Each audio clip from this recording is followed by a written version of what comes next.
I'm Tammy Mon with Empower Hypnosis and Healing, and today I'm going to show you Sun Salutation A.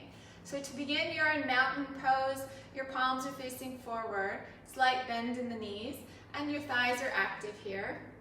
We're going to inhale, coming up, slight arch in the back.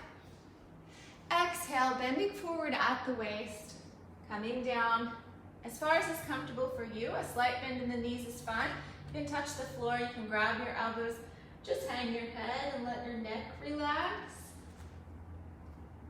Now you're on an inhale, you're going to look up slightly.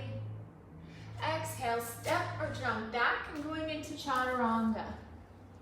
Inhale, coming up to cobra. Your elbows are in, your shoulders are down.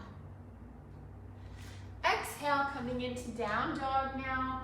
Pressing into the palms, pressing into the heels. Palms are shoulder distance apart, feet are hip distance apart. Inhaling now, step or jump forward. Exhale, coming back to ragdoll. And inhale, slight bend in the knees, coming all the way up, arching the back. And exhale. Namaste.